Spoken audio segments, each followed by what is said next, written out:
ಪ್ರೇಕ್ಷಕರೆಲ್ಲರಿಗೂ ನಮಸ್ಕಾರ. ಈ ಕರಗ ಅನ್ನೋದಕ್ಕೆ ಹೇಳಬೇಕಂದ್ರೆ ಇದಕ್ಕೆ ಒಂದು ದೊಡ್ಡ ಇತಿಹಾಸ ಇದೆ ಮತ್ತು ಆಧ್ಯಾತ್ಮಿಕದ ಜ್ಞಾನ ಇದೆ. ಇದರಲ್ಲಿ ಮೊಟ್ಟ ಮೊದಲಿಗೆ ಭಗವಂತ ಒಬ್ಬನೇ ಇದ್ದಾನೆ ಅನ್ನೋದು ನಮಗೆಲ್ಲರಿಗೂ ತಿಳಿದಿರೋ ವಿಷಯ.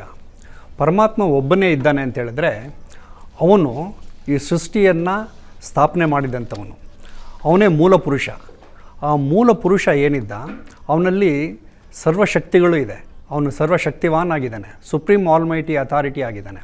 ಅಂತಹ ಸರ್ವಶಕ್ತಿವಂತ ಏನು ಮಾಡ್ದ ಅಂದರೆ ಈ ಸೃಷ್ಟಿಯನ್ನು ಪಾಲನೆ ಮಾಡೋದಕ್ಕಾಗಿ ತನ್ನಲ್ಲಿರುವ ಶಕ್ತಿಗಳನ್ನೆಲ್ಲ ಒಂದು ಸ್ತ್ರೀ ಶಕ್ತಿಯಾಗಿ ಪರಿವರ್ತನೆ ಮಾಡಿ ಮಾಯೆಗೆ ಕೊಟ್ಟ.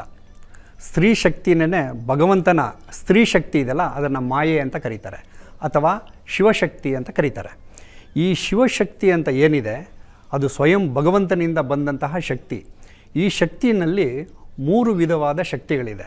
ಮೂಲತಃ ಒಂದು ಆದಿಶಕ್ತಿ ಅಂತ ಹೇಳ್ತಾರೆ, ಎರಡನೇದು ಓಂ ಶಕ್ತಿ ಅಂತ ಹೇಳ್ತಾರೆ, ಮೂರನೇದು ಪರಾಶಕ್ತಿ ಅಂತ ಹೇಳ್ತಾರೆ. ಆದಿಶಕ್ತಿ ಅಂತ ಹೇಳಿದ್ರೆ ಭಗವಂತನಲ್ಲಿ ಏನೇನು ಶಕ್ತಿಗಳಿದೆಯೋ ಅದೆಲ್ಲ ಇರುವಂಥ ಶಕ್ತಿ. ಅಂದರೆ ಸೃಷ್ಟಿ, ಸ್ಥಿತಿ, ಲಯ ಈ 3 ಶಕ್ತಿಗಳನ್ನು ಹೊಂದಿರುವಂಥದ್ದೇ ಆದಿಶಕ್ತಿ ಅಂತ ಹೇಳ್ತೇವೆ. ಈ ಆದಿಶಕ್ತಿ ಈ ಸೃಷ್ಟಿ, ಸ್ಥಿತಿ, ಲಯವನ್ನು ಕಾಪಾಡಿಕೊಂಡು ಬರ್ತಾ ಇರ್ತಾರೆ. ಇನ್ನೊಂದು ಶಕ್ತಿ ಓಂ ಶಕ್ತಿ ಅಂತ ಇದೆ. ಓಂ ಶಕ್ತಿ ಅಂತ ಹೇಳಿದ್ರೆ ನಾವು ಈಗ ಏನು ಜೀವಾತ್ಮಗಳು ಈ ಸೃಷ್ಟಿಯಲ್ಲಿ ಏನೇನಿದೆ ಅವರು ಸ್ವಯಂ ತಮ್ಮನ್ನು ತಾವು ಪಾಲನೆ ಮಾಡಿಕೊಳ್ಳೋದಕ್ಕೆ ಓಂ ಶಕ್ತಿ ಇದೆ. ಅದು ಒಂದು ಶಬ್ದ, ಸೌಂಡ್ ಎನರ್ಜಿ. ಅದು ಆ ಸೌಂಡ್ ಎನರ್ಜಿಯಿಂದ ಏನು ವೈಬ್ರೇಷನ್ಸ್ ಕ್ರಿಯೇಟ್ ಆಗುತ್ತೆ, ಆ ವೈಬ್ರೇಷನ್ಸ್ ಮುಖಾಂತರ ವಿಶ್ವದಲ್ಲಿರುವಂಥ ಸರ್ವ ಜೀವರಾಶಿಗಳಿಗೂ ತನ್ನನ್ನು ತಾನು ಪಾಲನೆ ಮಾಡಿಕೊಳ್ಳುವಂತಹ ಶಕ್ತಿ ಸಿಗುತ್ತೆ. ಅದು ಓಂ ಶಕ್ತಿ ಅಂತ. ಇನ್ನೂ ಒಂದು ಪರಾಶಕ್ತಿ ಅಂತ ಹೇಳ್ತಾರೆ.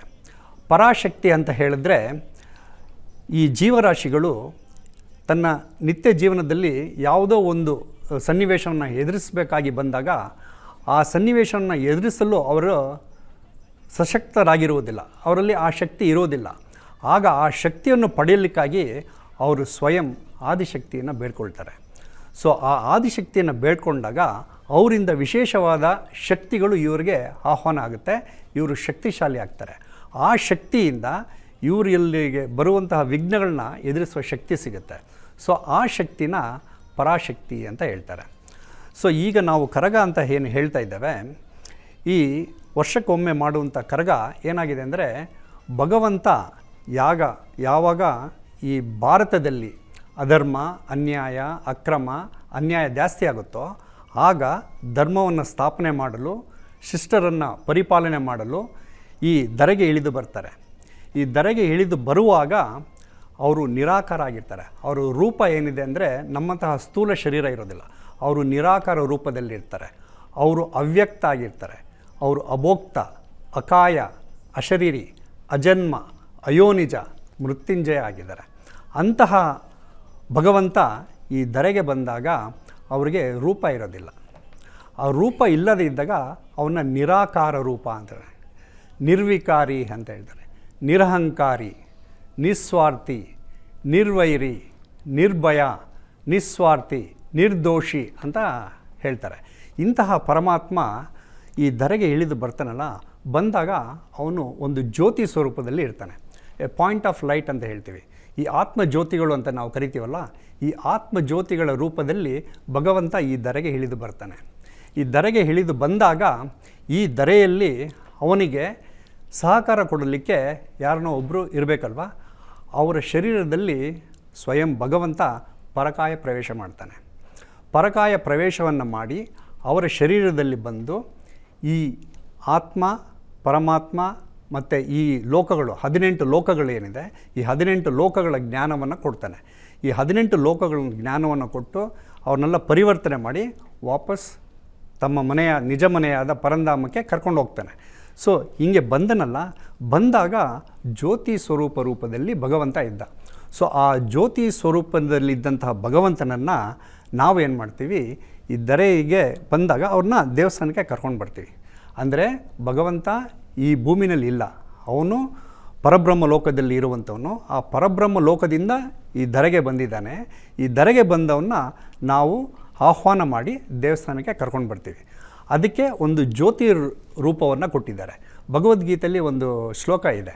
ಭಗವಂತ ಹೇಗಿದ್ದಾನಪ್ಪ ಅಂದರೆ, ಜ್ಯೋತಿಷಾಂ ಅಪಿತ ಜ್ಯೋತಿ ತಮಸಂ ಪರಂ ಉಚ್ಯತೆ ಜ್ಞಾನಂ ಜ್ಞೇಯಂ ಜ್ಞಾನಗಮ್ಯಂ ಹೃದಯ ಸರ್ವಸ್ಯ ವಿಷ್ಟಿತಂ ಅಂತ ಒಂದು ಶ್ಲೋಕ ಇದೆ. ಆ ಶ್ಲೋಕ ಏನು ಹೇಳುತ್ತೆ ಅಂತ ಹೇಳಿದ್ರೆ, ಭಗವಂತ ಜ್ಯೋತಿಯಾಗಿದ್ದಾನೆ, ಎ ಪಾಯಿಂಟ್ ಆಫ್ ಲೈಟ್ ಆಗಿದ್ದಾನೆ, ಅತಿ ಸೂಕ್ಷ್ಮ ಆಗಿದ್ದಾನೆ. ಅವನು ಜ್ಯೋತಿಗಳಿಗೆಲ್ಲ ಪರಮ ಜ್ಯೋತಿ ಆಗಿದ್ದಾನೆ. ಅಂದರೆ ನಾವೆಲ್ಲ ಆತ್ಮಗಳು ಏನಿದ್ದೇವೆ, ನಮ್ಮೆಲ್ಲ ಆತ್ಮಗಳಿಗೂ ಜ್ಯೋತಿ ಪರಮ ಜ್ಯೋತಿ ಪರಮಾತ್ಮ ಆಗಿದ್ದಾನೆ ಅಂತ. ಅಂತಹ ಪರಮಾತ್ಮ ಈ ಧರೆಗೆ ಬರ್ತಾನೆ. ಸೊ ಈ ಧರೆಗೆ ಬಂದಾಗ ಅವನ್ನ ನಾವು ಸ್ವೀಕಾರ ಮಾಡ್ಕೊಂಡು ಬರ್ತೇವೆ. ಅವನಿಗೆ ಒಂದು ರೂಪ ಕೊಡ್ತೇವೆ. ನಮಗೆ ಪರಮಾತ್ಮನ ನೋಡೋಕ್ಕಾಗೋದಿಲ್ಲ, ಅವನು ಅವ್ಯಕ್ತ ಆಗಿದ್ದಾನೆ. ಈ ಸ್ಥೂಲ ಕಣ್ಣುಗಳಿಂದ ನಾವು ನೋಡೋದಕ್ಕೆ ಸಾಧ್ಯ ಇಲ್ಲ. ಅವನ್ನ ನೋಡಬೇಕಂದ್ರೆ ನಮಗೆ ಜ್ಞಾನಚಕ್ಷು ಇರಬೇಕು. ಆ ಜ್ಞಾನಚಕ್ಷುವಿಂದ ನೋಡಿದ್ರೆ ಮಾತ್ರ ಗೊತ್ತಾಗುತ್ತೆ. ಆದರೆ ನಾವೆಲ್ಲ ಮಾನವರಾಗಿದ್ದೇವೆ. ಸೊ ಭಗವಂತನನ್ನು ಆ ಜ್ಞಾನಚಕ್ಷುವಿಂದ ನೋಡೋದಕ್ಕೆ ಸಾಧ್ಯ ಇಲ್ಲ. ಹಾಗಾಗಿ ನಾವು ಸ್ಥೂಲ ರೂಪದಲ್ಲಿ ಭಗವಂತನ ಪ್ರತಿರೂಪವನ್ನು ಒಂದು ಬಿಂದು ರೂಪದಲ್ಲಿ, ಒಂದು ಕುಂಭ ಅಂತ ಹೇಳ್ತಾರೆ, ಕುಂಭ ಅಂದರೆ ಕಳಶ ಅಂತ ಹೇಳ್ತಾರೆ, ಆ ಆಕಾರದಲ್ಲಿ ಭಗವಂತನನ್ನು ಮಾಡಿ ನಾವು ಕರ್ಕೊಂಡು ಬರ್ತೇವೆ. ಅದು ಲೋಹಿತ ವರ್ಣದಲ್ಲಿ ಇರುತ್ತೆ. ಲೋಹಿತ ವರ್ಣ ಅಂದರೆ ಕೆಂಪು ವರ್ಣದಲ್ಲಿ ಇರುತ್ತೆ. ಭಗವಂತ ಕೆಂಪು ವರ್ಣದಲ್ಲಿದ್ದಾನೆ ಅಂತ ನಮ್ಮ ನಂಬಿಕೆಯಾಗಿದೆ.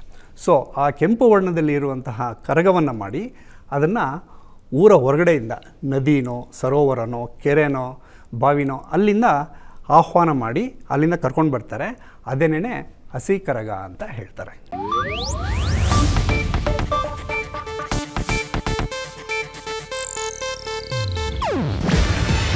ಇದು ಏಷ್ಯಾನೆಟ್ ನ್ಯೂಸ್ ನೆಟ್ವರ್ಕ್ ಪ್ರಸ್ತುತಿ.